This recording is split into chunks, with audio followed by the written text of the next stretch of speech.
ये जो आपको बैलेंसिंग रॉड है ये बहुत ज़्यादा इंपॉर्टेंट है। अगर आप सोच रहे हो कि वो आप हैंडल स्टॉक हैंडल निकाल दोगे और साथ में ये भी निकाल दोगे तो आप बहुत बड़ी गलतफहमी हो भाई। लेकिन जब आप होल करवाओ तो सोच समझ के करवाना। जैसे मेरा ये मीटर है, ये आपको जो मास्टर सिलेंडर है ये थोड़ा सा नीचे की तरफ जा रहा है, आपको स्ट्रेट रखना है तो उस हिसाब से आपको होल करना पड़ेगा, ठीक है। वो सीधा इस वाले पार्ट पे लगा था और मेरे को लगा कि यही एक फाइनल इसका सबसे डाउन, इससे नीचे नहीं हो सकता अपना हैंडल जितना आपको दिख रहा है रोडिंग के हिसाब से, हाईवे के हिसाब से हंटर का हैंडल। लेकिन साथ साथ में रॉड लगाओगे तो और अच्छी बात हो जाएगी, आपको वॉबल इशू खत्म हो जाएगा, कोई दिक्कत वाली बात नहीं है। सो हेलो एवरीवन, तो दोस्तों आज की जो वीडियो है वो है अपनी हंटर के हैंडल के एक्सपीरियंस के ऊपर। क्योंकि मैंने इस हैंडल को लगाए हुए, मैंने जब गाड़ी खरीदी थी, मैंने गाड़ी खरीदने के बाद सिर्फ 500 जो फर्स्ट सर्विस थी 500 किलोमीटर के बाद मैंने सबसे पहले हैंडल चेंज करवा लिया। मतलब इस गाड़ी में अगर कोई मॉड करवाया, मैंने अगर चेंज करवाया होगा तो मैंने वो गाड़ी को फर्स्ट सर्विस के बाद मैंने यही चीज़ चेंज कराई थी, हंटर का हैंडल चेंज करवाया था। अब आप सब लोग जानते हो हंटर मेरे पास रखी हुई है, हंटर तो मेरी है मेरी गाड़ी, उसमें मैंने मीटियोर 350 का हैंडल लगवा रखा था और ये हैंडल फ्री रखा हुआ था। और ये वाला हैंडल जो देख रहे हो ये इंटरसेप्टर का ओरिजिनल है, जो कि इंटरसेप्टर में आता है यहाँ पे इस तरीके से, जो कि लगा हुआ होता है, ठीक है। तो ये वाला हैंडल मैंने क्यों हटाया और ये वाला क्यों लगाया, उसके ऊपर भी बहुत बड़ा रीज़न है। और मैं भी आपको सजेस्ट पहले यही कर दूँगा कि हंटर का हैंडल लगवा लो, अच्छा लगेगा। अब मैं आपको प्रॉपर चीज़ें बताता हूँ कि मैंने ये चीज़ चेंज क्यों कराई थी और मुझे ये चीज़ क्यों नहीं अच्छी लगी। मतलब जो स्टॉक हैंडल आता है वो मुझे अच्छा क्यों नहीं लगा और ये वाला क्यों इतना परफेक्ट लगा कि मैंने अभी तक चेंज ही नहीं कराया। इस हैंडल का एक्सपीरियंस तो मैं आपको बताता हूँ। देखो, सबसे पहली चीज़ है कि हैंडल सबसे ज़्यादा कंफर्टेबल लगा मुझे। जो स्टॉक हैंडल होता है, जो इंटरसेप्टर में स्टॉक हैंडल आता है, उसके हिसाब से हंटर का जो हैंडल है वो मुझे काफ़ी ज़्यादा परफेक्ट लगा। जैसे कि आप ऑफ रोडिंग कर रहे हो या आप सिटी राइड कर रहे हो या आप आसपास कभी उस एरिया में जा रहे हो ना, जैसे कि मतलब मार्केट वाले एरिया में जा रहे हो या थोड़ी कंजेस्टेड पार्ट है, उस जगह पे ये काफ़ी ज़्यादा कंफर्टेबल फील होगा आपको, ठीक है। थोड़ा मनूवर करने में इजी फील होगा काफ़ी, मतलब आप लगाने के बाद आपको प्रॉपर फील होगा कि भाई काफ़ी अच्छा हैंडल है, इसमें कोई दिक्कत वाली बात नहीं है। तो इसमें मैं डिसएडवांटेज की बात करूं तो इसमें ऐसा मुझे कुछ फील हुआ नहीं, लेकिन इसको लगाने में सबसे ज़्यादा प्रॉब्लम हो रही थी, क्योंकि वो मैं आपको आगे बताऊँगा। सबसे पहली चीज़ है कि ये देखो, ये जो आपका स्टॉक हैंडल है, जो कि इंटरसेप्टर का स्टॉक हैंडल आता है, वो इस तरीके से लगता है इतने ऊपर में, ठीक है, यहाँ पे। तो इसकी हाइट में और इसकी हाइट में इतना अंतर पड़ता है इस जगह पे अगर लगता है, क्योंकि हैंडल थोड़ा उसका स्ट्रेट रहता है। मैंने ये हंटर का हैंडल सबसे डाउन कर रखा है और इससे डाउन आप नहीं कर सकते। क्यों नहीं कर सकते उसका रीज़न मैं आपको बताऊंगा। पहले देखो, ये इतने हाइट पे आता है तो आपका इतना बैक पोर्शन आपका थोड़ा सा लीन हो जाएगा, इसमें रखोगे तो स्ट्रेट हो जाएगा। डिसएडवांटेज ये लगी मेरे को, इसमें वाइब्रेशन काफ़ी ज़्यादा है और दूसरा एक क्रोम में था तो मेरे को काफ़ी ज़्यादा अच्छा नहीं लग रहा था। और दूसरा सिटी विटी में ये वाला जो हैंडल है काफ़ी ज़्यादा प्रॉब्लम क्रिएट कर रहा था मेरे को, काफ़ी ब्रॉड था और अजीब सा फील हो रहा था। मतलब ऐसा लग नहीं रहा था कि आप 650 चला रहे हो। थोड़ा अग्रेसिव पार्ट में देखो, हैंड जो आपका फुट पेडल है वो थोड़ा पीछे को है, थोड़ा अग्रेसिव पार्ट में इसमें फील नहीं होता है स्टॉक हैंडल में, इसमें प्रॉपर होता है। देखो मेरे पास हंटर रखी हुई है, मेरे पास ये हैंडल मैंने खरीदा नहीं था। हंटर 350 में जो हैंडल है वो मैंने मीटियोर 350 का हैंडल लगवाया था हंटर में, और वो हंटर का हैंडल नॉर्मल स्टॉक पड़ा हुआ था मेरे घर पे। फिर मैंने इंटरसेप्टर ली तो मैंने ये वाला पार्ट लगा लिया। क्यों लगाया, किसी ने शायद ये लगाया नहीं अभी तक, मेरे को तो यूट्यूब में सर्च मारा हंटर का हैंडल इंटरसेप्टर में, किसी ने कुछ किया नहीं है इसमें अभी तक। तो मेरे को क्या था कि ब्लैक वाला पार्ट करवाना था, ब्लैक। और वो ब्लैक क्या था, आफ्टर मार्केट ब्लैक बहुत ज़्यादा मिल रहे थे, लेकिन मेरे को कंपनी का चाहिए था। तो मैंने एक बार ट्राई किया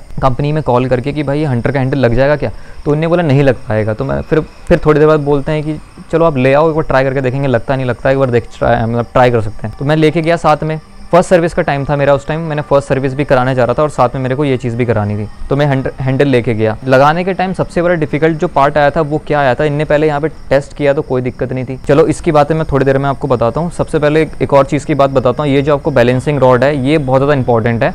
अगर आप सोच रहे हो कि वो आप हैंडल स्टॉक हैंडल निकाल दोगे और साथ में ये भी निकाल दोगे तो आप बहुत बड़ी गलतफहमी हो भाई। क्योंकि मैंने जब टेस्ट किया ये हैंडल के साथ, ये हटाने के बाद नॉर्मल ब्लैक पूरे पार्ट में काफ़ी ज़्यादा वो आपको वॉबलिंग इशू चली आई थी भाई। इसमें गाड़ी बहुत ज़्यादा डिसबैलेंस हो जा रही थी। 80-90 की स्पीड में ऐसा फील हो रहा था कि गाड़ी मतलब अगर टाइटली नहीं पकड़ोगे तो ऐसे ऐसे करनी शुरू हो जाएगी, मतलब वॉबलिंग शुरू हो जाएगी, ऐसा फील हुआ था। फिर मैंने इस रॉड को लगाया, उसके बाद मैं 185 किलोमीटर की स्पीड में मैंने गाड़ी चलाई, जो नहीं करना चाहिए। खाली टेस्ट के लिए किया मैंने वो उस टाइम, एक ही बार किया लाइफ में, तो उस टाइम मेरे को बिल्कुल फील नहीं हुआ। तो मैं हल्का सा भी अगर हाथ छोड़ता हूँ तो उसमें तो काफ़ी ज़्यादा प्रॉब्लम वाली बातें हैं, लेकिन मेरे को भाई ऐसा कॉन्फिडेंस फील हो रहा था कि वॉबलन इशू नहीं रहा इसमें। अब मेरी बनारस राइड देखना, उसमें मैंने हल्का सा आपको टेस्ट भी कराया कि वॉबलिंग इशू है कि नहीं है। मैंने हाथ छोड़े थे कुछ मिनट के लिए, कुछ सेकंड्स के लिए छोड़े थे, गाड़ी बिल्कुल डिसबैलेंस थी और वो स्पीड अपनी 70-80 के आसपास चल रही थी और उसमें डाउन भी होता जा रहा था, तो कोई दिक्कत नहीं हुई थी इस वाले हैंडल के साथ। तो मेरी ओपिनियन के हिसाब से ये हैंडल लगवा सकते हो भाई। मेरा काफ़ी ज़्यादा एक्सपीरियंस हो चुका है, अभी 1 साल होने वाला है इस हैंडल के साथ मेरा। नवंबर दिसंबर तक मेरा का 1 साल हो जाएगा और अभी 1.5 महीने के आसपास है दिसंबर आने में। तो मेरे को 1 साल का एक्सपीरियंस है भाई, मेरे को प्रॉपर लगा ऑफ रोडिंग के हिसाब से, हाईवे के हिसाब से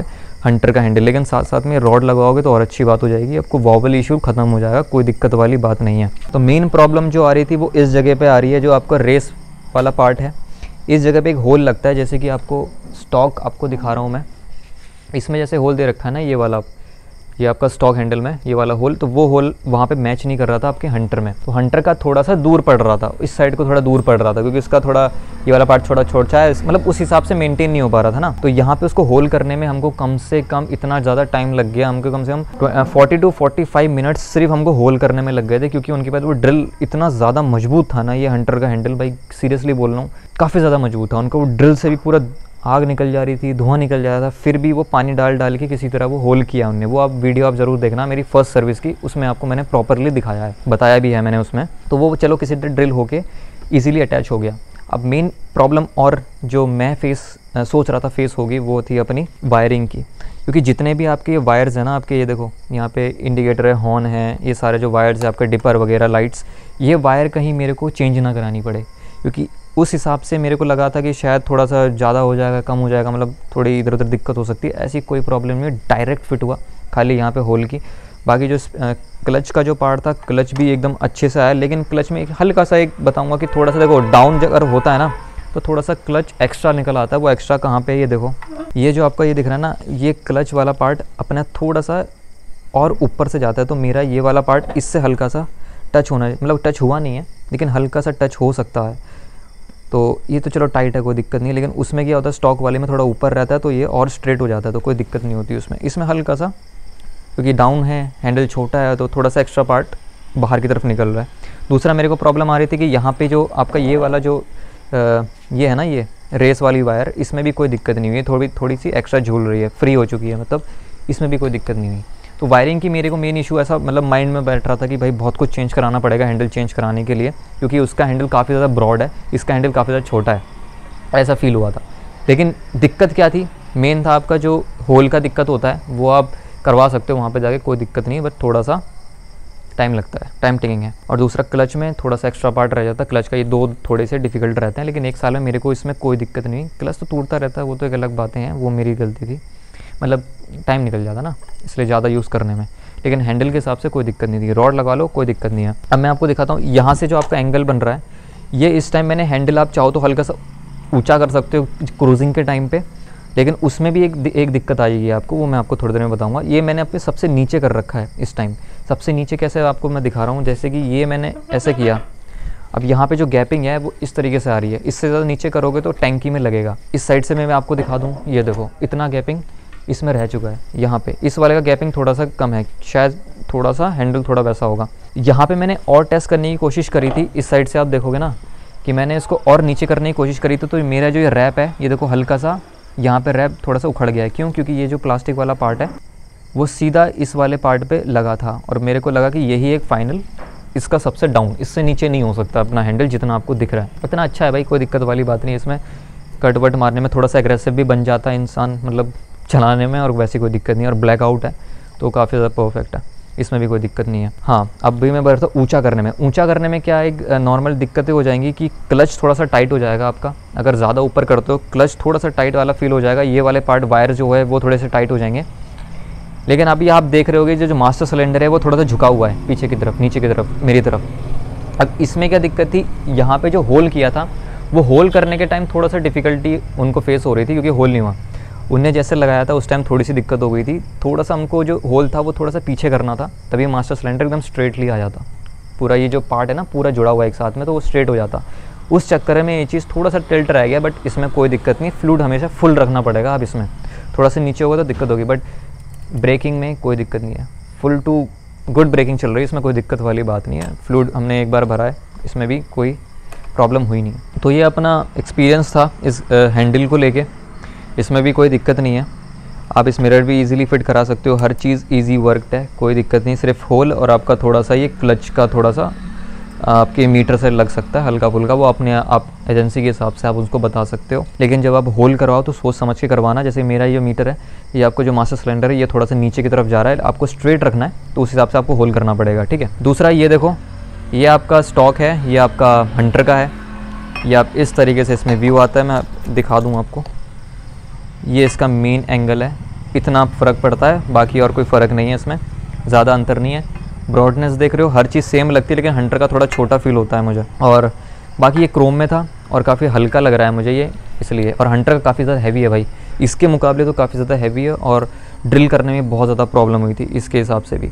ये मुझे पता नहीं क्यों ऐसा, मतलब कहने की बात है, मुझे स्टील लगता है, ये प्रॉपर लोहा लगता है मुझे, ऐसा मतलब कहने वाली बात है। असलियत तो दोनों शायद एक ही चीज़ से बने होंगे। बाकी ब्लैकआउट है, दिखने में ऐसा है, और ये अपना एक्सपीरियंस था, आप लगवा सकते हो। मेरे से अगर पूछोगे कि सेफ़ है कि नहीं है, प्रॉपर सेफ़ है, कोई दिक्कत नहीं है। मैंने बहुत डीपली, बहुत गंदी तरीके से स्पीडिंग हो या हर चीज़ हो, मैंने इसको चलाया, कोई दिक्कत नहीं। कभी कभी अपने हिसाब से मैं एडजस्ट करता रहता हूँ ऊपर नीचे इस हैंडल को। लेकिन हाँ, मेन कंसर्न है आपका ये रॉड, बैलेंसिंग रॉड आप ज़रूर लगाना, इसमें से हटा के घर में मत रखना, रॉड ज़रूर लगवा के चलाना। तो ये अपना एक्सपीरियंस है, ठीक है। अगर आप में इसको क्योरीज़ हैं तो आप मुझे ज़रूर बताना कि आपको कैसा है। पर्सनली मैं आपको कमेंट करो, उसमें मैं आपको समझाऊंगा, आप लगवाते टाइम गाइडेंस ले सकते हो, कोई दिक्कत नहीं है भाई। मैंने अपना रॉयल इनफील्ड का पार्ट है और रॉयल इनफील्ड से ही मैंने सर्विस स्टेशन से ये काम कराया था। तो ठीक है फिर, थैंक यू फॉर वॉचिंग।